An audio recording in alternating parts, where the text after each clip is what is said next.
and action. Assalamualaikum warahmatullahi wabarakatuh.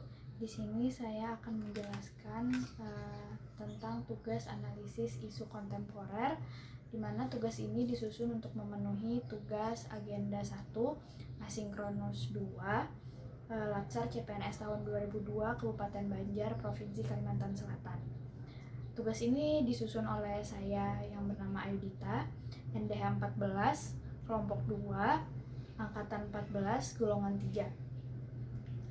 Tugas agenda 1 asinkronus 2 yaitu menapis, menganalisis, dan menyusun alternatif pemecahan isu dari beberapa isu atau masalah, kemudian menemukan isu atau prioritasnya dengan menggunakan metode APKL, USG, kemudian akar masalahnya akan dianalisis dengan menggunakan metode Fishbone, dan kemudian alternatif pemecahan masalahnya akan dianalisa dengan metode SWOT.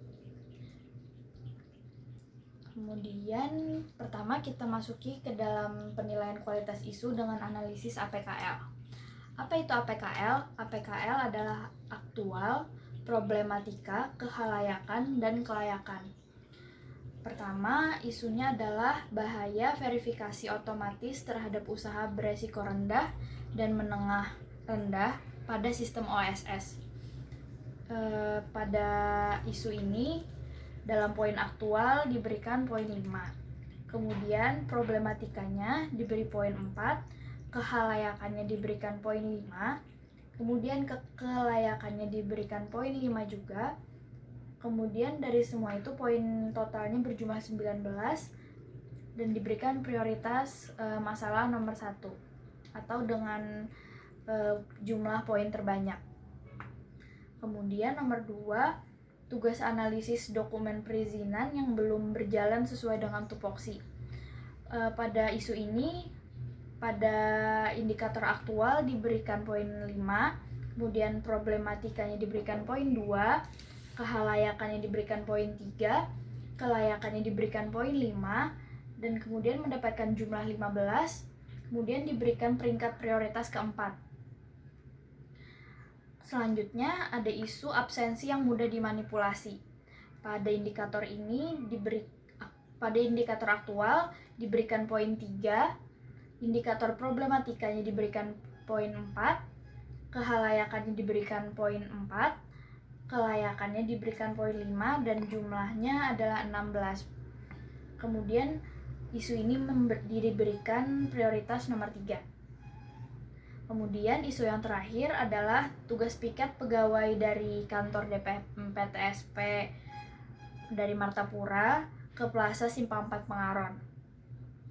Pada indikator aktual diberikan poin 5, pada indikator problematika diberikan poin 3, kemudian indikator kehalayakan diberikan poin 4, kemudian indikator kelayakan diberikan poin 5, di mana jumlah dari semua poinnya adalah 17, kemudian mendapatkan poin prioritas kedua. Selanjutnya kita tapis dengan metode penilaian kualitas isu dengan teknik USG. Apa itu USG? USG adalah urgensi, kemudian seriousness, dan growth. Pada isu yang pertama diberikan poin urgensi 5, poin seriousness 4, dan poin growth-nya 5, berarti jumlahnya adalah 14. Kemudian pada isu kedua, tugas analisis dokumen perizinan yang belum berjalan sesuai dengan tupoksi. Pada indikator urgensi diberikan poin 5, poin di indikator seriousness-nya ada 2, kemudian poin di indikator growth ada 3, jadi jumlah poinnya ada 10. Kemudian pada isu yang ketiga, absensi yang mudah dimanipulasi. Pada indikator urgensi ada 3 poin, indikator seriousness ada 4 poin, indikator growth ada 4 poin, jumlahnya ada 11 poin.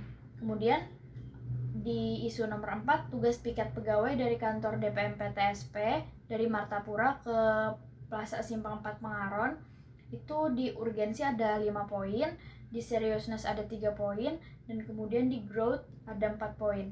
Dari hasil jumlah semua isu dapat kita simpulkan bahwa tetap isu nomor 1 adalah yang menjadi prioritas.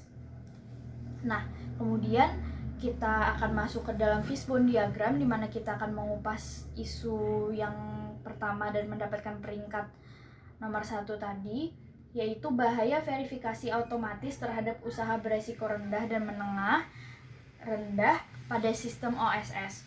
Nah, di dalam fishbone diagram ini terdapat 4 indikator yang saya ambil, yaitu pertama sistem, kedua surrounding, ketiga supplier, keempat skill. Pada indikator sistem ada 2 hal yang menjadi pemicunya, yaitu pertama izin terbit yang otomatis, kedua ada tidak memerlukannya verifikasi dari OPD teknis terhadap perizinan berusaha yang diajukan oleh pelaku usaha. Kemudian di poin kedua ada surrounding, penyebabnya adalah kebutuhan dari stakeholder, kemudian perkembangan masyarakat kota yang begitu pesat. Kemudian di poin indikator yang ketiga ada pelaku usaha yang tidak jujur dan kemudian usaha berbasis resiko yang tidak sesuai. Maksudnya adalah ketika pelaku usaha yang tidak jujur, maka mereka akan menginput usaha berbasis resiko atau poin resiko usaha yang tidak sesuai dengan yang seharusnya. Kemudian pada indikator skill ada kemudahan mengakses OSS dan juga kurangnya pemahaman dari peraturan yang mereka masukkan.